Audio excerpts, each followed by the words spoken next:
एक कहावत, एक नसीहत और एक कहानी को अपने जहन में रखिए। कहावत, सर मुड़ाते ही ओले पड़ गए। नसीहत, समझदार दुश्मन मूर्ख दोस्त से कहीं ज्यादा बेहतर होता है। और कहानी, राजा और बंदर की कहानी। मूर्ख बंदर और राजा, जिस बंदर ने राजा की ही नाक काट दी थी मक्खी उड़ाने के चक्कर में। अब आज की तारीख में इन तमाम चीजों को जोड़िए शाह साहब के लाडले सीएम और प्रधानमंत्री नरेंद्र मोदी से। जी हां, शाह के लाडले मुख्यमंत्री ने ही क्या प्रधानमंत्री नरेंद्र मोदी के पाकिस्तानी एजेंट होने का सबूत दे दिया है? और क्या शब्द को हटा दिया जाना चाहिए और सीधे तौर पर सवाल शाह के लाडले सीएम से भी पूछा जाना चाहिए और प्रधानमंत्री जी से भी। दूसरी तरफ एक एफआईआर भी दर्ज हो गई है। राहुल गांधी का सेनापति भी बढ़ गया है और यह एफआईआर भी कांग्रेस शासित राज्य में ही दर्ज हुई है। सारी बातें जरा विस्तार से करेंगे। नमस्कार, मैं स्वप्निल और आप मुद्दा देख रहे हैं। दोस्तों, आगे बढ़ें उससे पहले वही छोटी सी अपील। मुद्दा इन दिनों एक गंभीर आर्थिक संकट से जूझ रहा है।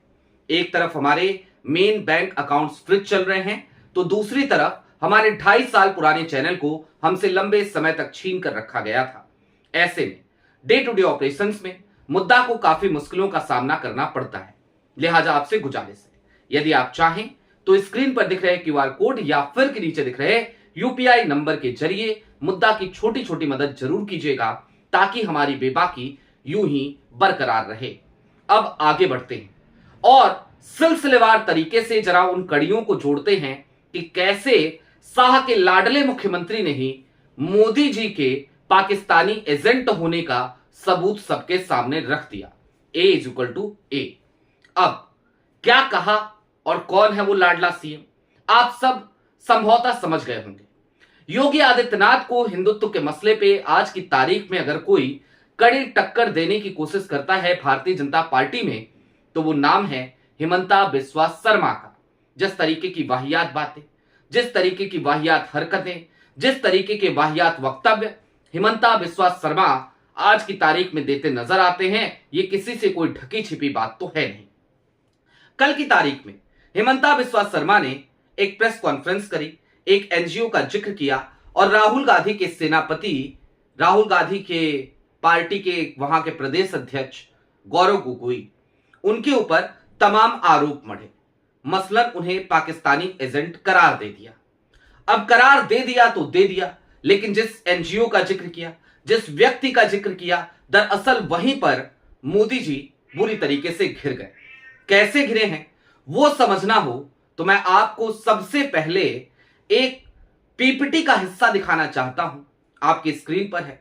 इस पीपीटी के हिस्से में आप देख पा रहे होंगे, लिखा हुआ है जर्नी इन अहमदाबाद। कौन सी पीपीटी है, कौन सा ऑर्गेनाइजेशन है? ये ऑर्गेनाइजेशन है सीडीकेएन और इसी ऑर्गेनाइजेशन के एशिया हेड है अली तौकीर शेख। अली तौकीर शेख पाकिस्तानी नागरिक है। अली तौकीर शेख इस एनजीओ से जुड़ा हुआ है। इसके साथ ही साथ अली तौकीर शेख लीड पाकिस्तान के नाम से पाकिस्तान में भी एक ऑर्गेनाइजेशन चलाता है। अली तौकीर शेख पाकिस्तानी सरकार का खासम खास माना जाता है, शरीफ परिवार का करीबी भी है। लेकिन उसके और गौरव गोगोई के बीच में महज इतना ही रिश्ता है कि गौरव गोगोई की पत्नी एलिजाबेथ गोगोई वो दरअसल सीडीकेएन की इंडिया हेड कर रही थी और अली तौकीर शेख उस ऑर्गेनाइजेशन का, उस एनजीओ का एशिया हेड है। अब यहां पर तो आप समझ गए कि एक ही एनजीओ से दोनों जुड़े हुए थे, लिहाजा ये कड़ियां जोड़ी गई। एलिजाबेथ पाकिस्तान भी गई थी, पाकिस्तान में उन्होंने काम भी किया था क्लाइमेट चेंज को लेकर, लिहाजा गौरव गोगोई भी वहां गए थे। इन्हीं तमाम चीजों को लेकर के हिमंता बिस्वा शर्मा ने एक मनगढ़ंत कहानी बुनी और बुन करके सबके सामने रख दिया। लेकिन आपको जो पीपीटी दिखाई थी जिसमें जर्नी इन अहमदाबाद लिखा था, दरअसल 2010 से लेकर 2015 तक लगातार इस एनजीओ ने, सीडीकेएन ने और लीड पाकिस्तान के साथ मिलकर, यह सबसे ज्यादा संवेदनशील मसला है इसलिए आपको यह याद रखना चाहिए, लीड पाकिस्तान के साथ मिलकर ये पीपीटी भी लीड पाकिस्तान का लोगो आपको कॉर्नर पे दिख रहा होगा। दरअसल उसके साथ मिलकर सीडीकेएन ने गुजरात में काम किया और वाइब्रेंट गुजरात जैसे बड़े मंच पर, जिसके आधार पर गुजरात मॉडल की एक कहानी गढ़ी गई, एक अवधारणा बताई गई, उस वाइब्रेंट गुजरात के मंच से इस चीज को प्रमोट भी किया गया और गुजरात के हीट वेव को लेकर इसी एनजीओ ने काम किया था। तब वहां के मुख्यमंत्री कोई और नहीं बल्कि वर्तमान प्रधानमंत्री, देश के प्रधान चौकीदार यानी कि नरेंद्र मोदी ही थे।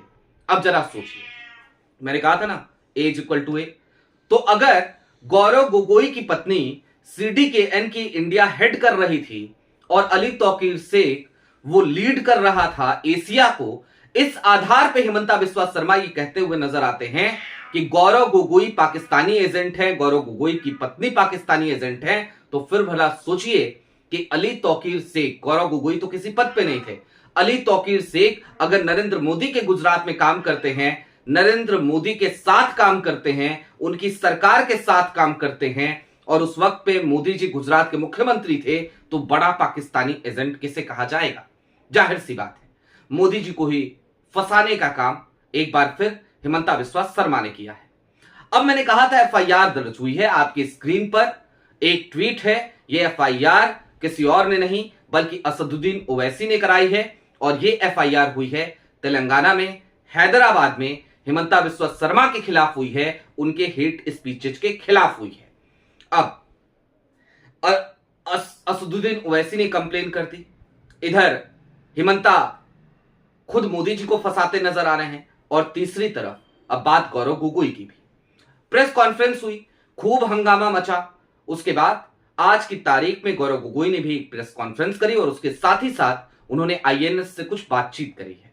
आईएनएस से क्या कहा सुनिए। When I visited Pakistan, I was accompanying my wife, whom I just married 2.5 months ago. At that point of time, she was part of an international program, of which there were many NGOs across the world that were part of that program.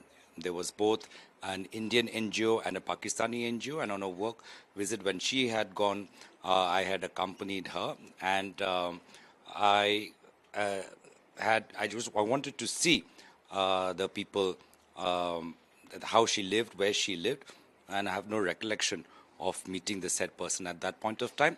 But this information is also public, that this said person has also gone to Gujarat and worked with the Gujarat government when Narendra Modi ji was the chief minister. So maybe that question should also be asked, that this said person, when he went to Gujarat and met with the officials and the ministers of the BJP government, did he go and meet the then chief minister Narendra Modi ji? सुना आपने गौरव गोगोई ने क्या कहा?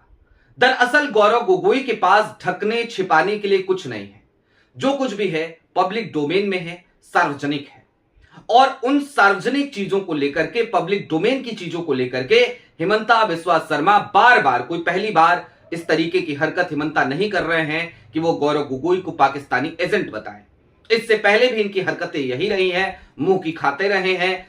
SIT को कुछ खास मिल नहीं पाता है तो पब्लिक डोमेन में गूगल पे जो जानकारियां उपलब्ध हैं, उन्हीं जानकारियों का एक पोथी पत्रा लेकर के एसआईटी वाले हिमंता को थमा देते हैं और हिमंता उसी को लेकर के मीडिया के बीच में आ जाते हैं और बीच में आने के बाद वो उसी स्क्रिप्ट को बांचने लगते हैं। ठीक है, लेकिन कम से कम हिमंता को चाहिए कि अपनी टीम जरा अच्छी करे, क्योंकि अगर इसी तरीके की हरकतें रहे, यदि इसी तरीके से मोदी जी को ही फंसाते रहे, तो फिर भला सोचिए मोदी जी भला कितने दिनों तक झेल पाएंगे। अब चलते चलते ये भी समझिए कि आखिरकार ये बेचैनी क्यों है, गौरव गोगोई को बार बार पाकिस्तानी एजेंट क्यों बताया जा रहा है, बार बार हिमंता ऐसे बयान क्यों दे रहे हैं कि वो मुस्लिमों के खिलाफ एकदम उतर गए हैं, मुसलमानों से एकदम नफरत फैलाने पे उतारू हो गए हैं। ये तमाम चीजें क्यों हो रही हैं, ये भी समझना जरूरी है। दरअसल असम में इसी साल चुनाव है, अब से कुछ महीनों में, और इस चुनाव के जो आंतरिक सर्वे आ रहे हैं वो सीधे तौर पर इस बात का इशारा कर रहे हैं कि गौरव गोगोई को असम का प्रदेश अध्यक्ष बनाकर राहुल गांधी ने मास्टर स्ट्रोक किया है। और राहुल गांधी का ये मास्टर स्ट्रोक इतना बुरी तरीके से डेंट कर रहा है हिमंता को कि हिमंता की कुर्सी चुनाव से पहले ही हिल चुकी है। हिमंता और गौरव गोगोई दोनों की पॉपुलैरिटी अब एक दूसरे के साना बसाना चल रही है। और इन सबसे भी बड़ी बात यह कि राहुल गांधी ने असम को पर्सनली ले लिया है, क्योंकि हिमंता जिस तरीके के बयान गांधी परिवार को लेकर, राहुल गांधी को लेकर देते रहे हैं, जिस तरीके से बदतमीजियां हिमंता ने करी हैं, उसके बाद से आज की तारीख में राहुल गांधी खुले तौर पर असम के चुनाव को पर्सनली ले चुके हैं। प्रियंका गांधी को वहां की स्क्रीनिंग कमेटी का चेयरमैन बनाया गया है। और आलम तो यह है कि आज की तारीख में राहुल गांधी जी जान लगाकर असम के चुनाव में किसी भी तरीके से भारतीय जनता पार्टी को नेपथ्य में भेजना चाहते हैं, वहां पे कांग्रेस की सरकार बनवाना चाहते हैं। और सिर्फ बनवाना नहीं चाहते, बल्कि तमाम सर्वे राहुल की ये जो मनोस्थिति है, राहुल का जो विचार है, राहुल की जो तैयारी है, उसमें वो सफल होंगे, इस बात पर भी मुहर लगाते हुए तमाम सर्वे नजर आ रहे हैं। लिहाजा ये बेचैनी है। आपकी क्या राय है कमेंट बॉक्स में जरूर बताइएगा। अभी के लिए दीजिए इजाजत। चलते चलते फिर वही अपील, चैनल पे नए हो तो सब्सक्राइब करते हुए जाइएगा, सक्षम हो तो छोटी छोटी मदद मुद्दा की जरूर कीजिएगा। बहुत शुक्रिया।